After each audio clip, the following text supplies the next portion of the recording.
नमस्कार। Students time के इस विशेष संस्करण में आप सबका बहुत बहुत स्वागत है। मैं हूं मानवर्धन कंठ और आज हमारे साथ स्टूडियो में मौजूद हैं 1988 बैच के भारतीय विदेश सेवा यानी IAFS अधिकारी मनोज कुमार भारती। आप इंडोनेशिया, तिमोर लेस्ते, यूक्रेन और बेलारूस में भारत के राजदूत रह चुके हैं और म्यांमार, तुर्की, नेपाल, नीदरलैंड और ईरान में भी आपने भारत का प्रतिनिधित्व किया है। आपके द्वारा लिखित पुस्तक understanding in philosophy through modern science को लोगों ने खूब सराहा है। गोल्फ और टेबल टेनिस खेलने से लेकर सांगीतिक अभिरुचियों के बीच आपका चिंतन मनन शिक्षा केंद्रित है और इसीलिए आज के इस कार्यक्रम में हम रिटायर्ड IAFS अधिकारी मनोज कुमार भारती जी से शिक्षा और इसके उद्देश्य को लेकर चर्चा करेंगे। मगर कार्यक्रम की शुरुआत राष्ट्र कवि दिनकर जी की कुछ पंक्तियों से। शिक्षा जहां अबंध मुक्त है, उन देशों के लोगों को साथ लगा ले जो चाहे, पर कोई हाँक नहीं सकता। बहुत बहुत स्वागत है सर आपका। चर्चा की शुरुआत वहीं से करना चाहूँगा जहाँ से आपकी शिक्षा शुरू हुई। कुछ बातें हमारे बच्चों के लिए जो नेतरहाट स्कूल के बारे में हम सब जानते हैं कि एक ऐसा प्रयोग हुआ जिसने कि पूरी दुनिया में बहुत अच्छे अच्छे प्रोफेशनल्स थे। आपका क्या कुछ स्मरण उस स्कूल को लेकर के अभी आ रहा है जो आप? सारे विद्यार्थियों को मेरी तरफ से नमस्ते। मुझे ये कहते हुए बहुत हर्ष हो रहा है कि मैं उस स्कूल से हूँ जहाँ से आपके vice chancellor professor Prabhat Ranjan जी हैं। जी, वो मुझसे 3 साल सीनियर रहे थे स्कूल में और स्कूल की सीखी हुई बातों का जिस तरह से उन्होंने रियल लाइफ में इम्प्लीमेंटेशन किया है वो हमारे लिए भी एक आई ओपनर है। जहाँ तक स्कूल का सवाल है, मैं केवल इतना ही कहना चाहूँगा कि उस स्कूल ने हमें खुद पर भरोसा करना सिखाया, खुद से काम करना सिखाया और नई सोच की तरफ जाने की राह दिखाई। इससे ज़्यादा कुछ कहना बहुत ज़्यादा डिटेल्स में जाना होगा और उसकी ज़रूरत नहीं है, लेकिन वो तीनों चीज़ जो मैं अभी कह रहा हूँ उसकी झलक आप अपनी यूनिवर्सिटी में भी देख सकते हैं। यहाँ जो हो रहा है, यहाँ जो किया जा रहा है, यहाँ जो होने वाला है, इन सब में I find Netarhat somewhere very very openly possible.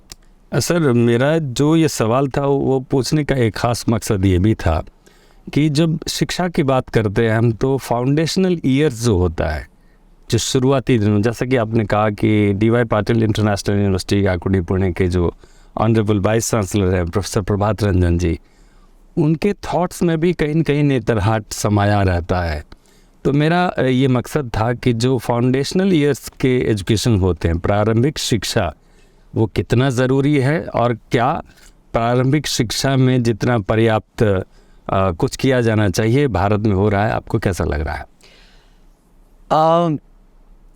प्रारंभिक शिक्षा किसी भी बच्चे के लिए जी एक फाउंडेशन स्टोन की तरह होता है। जी, और मेरा मानना ये है कि जब तक फाउंडेशन स्टोन पर हम ज़्यादा ध्यान ना दें तब तक आगे की एडिफिस को हम भरोसा नहीं कर सकते क्या निकलेगा, कैसा निकलेगा। और फाउंडेशन में अगर की बात करें तो मेरे ख्याल से 2 स्किल बहुत ज़रूरी है जी, एक भाषा का और एक अंक का, नंबर्स का। जी, जब तक नंबर्स और भाषा पे कंट्रोल बच्चे को नहीं करवा दिया जाए जी, तब तक हम किसी भी बच्चे से आगे बहुत ज़्यादा उम्मीद नहीं कर सकते। अच्छी बात कही सर आपने। 3 R's की बात हमने सुनी है, रीडिंग, राइटिंग एंड अर्थमेटिक। तो आपने अंक गणित की बात की और भाषा की बात की। जो अभी का दौर है वो टेक्नोलॉजी का दौर है। सर मैं आपसे जानना चाहूँगा ख़ास तौर पे on behalf of our students कि उन्हें इन 3 R's के अलावा क्या टेक्नोलॉजी को भी एडॉप्ट नहीं कर लेना चाहिए? आपके इन 3 R's के अलावा मैं केवल 2 चीज़ मेरे दिमाग में आ रहा है। एक है इंक्विजिटिवनेस जी नई चीज़ों के प्रति जब तक बच्चा या आदमी या लड़का और लड़की इंक्विजिटिव नहीं रहेंगे तब तक आगे की प्रोग्रेस नहीं होगी। Inquisitiveness and determination ji to go extra mile to get that knowledge or skill that inquisitiveness asks you to get. Being inquisitive only half the battle. You are interested in something, but in order to get to that what you have asked for, you need to be absolutely determined as well as disciplined. You need to know how to work, what path to take and be on that path. ये बहुत अच्छी बात कही आपने। Curiosity तो सबसे मूल मंत्र आपने दे दिया हमारे बच्चों के लिए। सर टेक्नोलॉजी की बात पर वापस आता हूँ। जब मैंने पूछा सवाल उसका एक ख़ास मकसद ये था, जैसे जिस दौर में हम जी रहे हैं चैट जीपीटी की बात होती है, जो आपको कुछ खास सोचने की ज़रूरत नहीं है। अगर आप पत्रकार हैं या लेखक हैं तो बहुत समय लगता है किसी भी चीज़ को, थॉट्स को लाने में, पेन से पेपर तक लाने में। चैट जीपीटी वो कर देता। आज अखबार में मैं पढ़ रहा था, उसमें लिखा है कि एलोन मस्क अभी ट्रुथ जीपीटी की बात कर रहे हैं। तो जिस दौर से हम गुजर रहे हैं उस दौर में जो बच्चे ख़ासतौर पर, उनको क्या कहना चाहेंगे, उनके लिए क्या मुफीद होगा? कितना परसेंट टेक्नोलॉजी को अपने जीवन में उतारे और कितना परसेंट ओरिजिनलिटी को उनको ध्यान देना चाहिए? नहीं, आज के यंग जनरेशन से मैं केवल इतना ही कहूँगा जी कि किसी भी नई टेक्नोलॉजी से डरने की ज़रूरत नहीं है, उसको अडॉप्ट करने की ज़रूरत है। बिकॉज अभी तो ये टेक्नोलॉजी आई है, ये किस तरह से हमारी ज़िंदगी में के वेरियस एस्पेक्ट्स को अफेक्ट करती है, ये जानना हमें अभी बाकी है। जी तो हमें इस टेक्नोलॉजी को जानना चाहिए और उसको समझना चाहिए, वो बहुत ज़रूरी है। लेकिन इससे डरना नहीं चाहिए, क्योंकि अगर आपने इसको समझा है अच्छी तरह से तो आप खुद भी इस टेक्नोलॉजी को एक्सप्लॉयट करके एक नई दिशा दे सकते हैं ह्यूमैनिटी के लिए। ये बहुत ज़रूरी है। डरने के बजाय उस टेक्नोलॉजी को समझकर उसको इम्प्लीमेंट कैसे किया जाए दूसरे branches of life and activity में, ये हमारे यंग जनरेशन को ध्यान में रखने की ज़रूरत है। बहुत अच्छी बात कही आपने सर कि टेक्नोलॉजी को काबू में रख करके तभी हम आगे बढ़ सकते हैं। मैं आपको कुछ पंक्तियों की ओर आपका ध्यान आकृष्ट करना चाहूँगा जो राजा राधिका रमन प्रसाद सिंह ने लिखा है कि आखिर इस प्रगति के चलते हमने क्या क्या नहीं खोया और क्या क्या नहीं पाया। ज्ञान खोया, विज्ञान पाया, श्रद्धा खोई, अभिज्ञता पाई, विश्वास खोया, तर्क पाया, स्वास्थ्य खोया, इलाज पाया और दिल खोया, दिमाग पाया। आप क्या कहना चाहेंगे इस बारे में, गतिवादी सोच के बारे में? ये पंक्तियां हैं बहुत अच्छी, लेकिन मेरे ख्याल से इसमें थोड़ी फैलेसी है। जी ये पंक्तियां 1950-60s में लिखी गई थी और उस समय के हिसाब से ये सही था। लेकिन अब जो वर्ल्ड इतना बदल गया है, उस समय मैं कहना चाहूँगा कि विज्ञान के अलावा हमें अभिज्ञान मिला है। अभिज्ञान, जी। और वो सेंशियसनेस जो है वो बहुत ज़रूरी है हमारे आने वाले पीढ़ियों के लिए।